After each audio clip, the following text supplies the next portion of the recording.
The Scoppio del Carro, Florence's most explosive Easter tradition. A beautiful ancient tradition and 2 moments of suspense for Florence. What will this year bring to the city? Every Easter, the people of Florence come together for a ritual that's unlike anything else in the world. It's called Scoppio del Carro, the explosion of the cart. And it unfolds in 2 acts. The lighting of the holy fire and the explosion of the cart outside of the Duomo. It's dramatic, emotional, and more than just firework.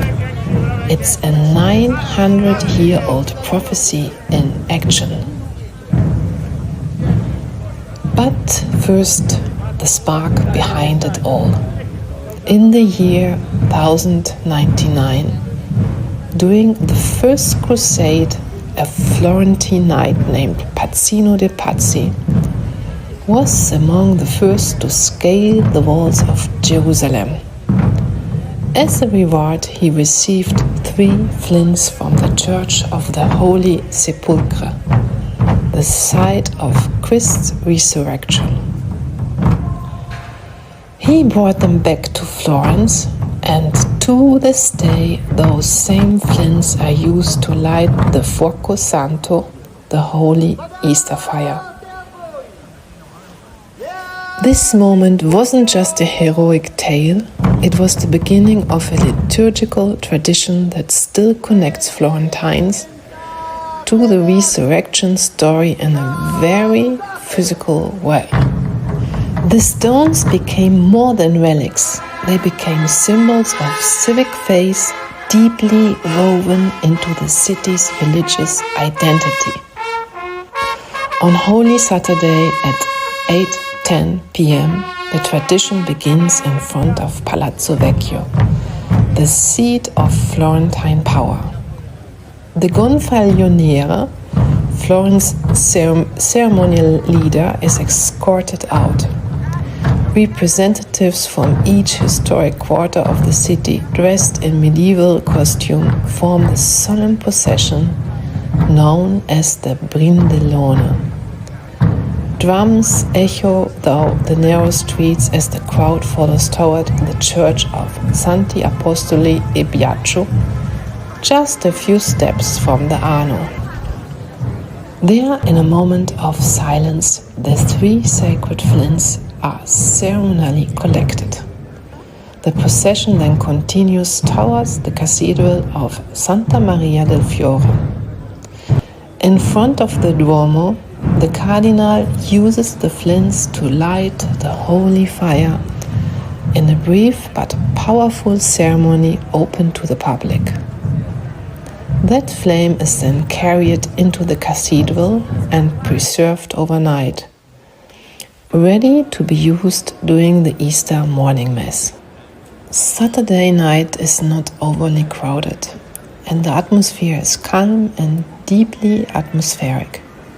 But be aware, when you walk with the Brindelone and the Brindelone finally arrives at the Duomo, many people are already waiting. And it may be hard to find a good views, and it might be hard to find a good viewing spot if you're hoping to see the lighting up close.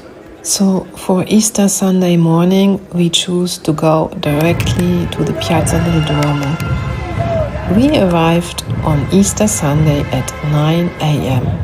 and even then the Piazza del Duomo was already crowded. Around 10, it started to rain. Umbrellas popped open, blocking everyone's view. The tension rose. Would the show even happen with the rain?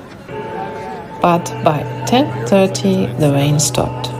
The umbrellas folded, the sky brightened, and the moment was near. Exactly at 11 a.m. Now comes the part everyone's been waiting for, the Scoppio, the explosion. Inside the cathedral, the Archbishop lights a white dove-shaped rocket, the Colombina, using the same holy fire from the night before. The dove takes off from the altar and races down the wire through the nave, bursts through the church doors, and slams into the great wooden cart just waiting outside the room. The cart explodes into a spectacular display of fireworks. Sparks fly, color burst, the tower spins, and the crowd roars. Then, the most important part, the dove, the Colombina, must return safely to the altar inside the cathedral. If she makes it back without fail, it's a sign of good fortune, peace, and prosperity for Florence. And this year, she made it.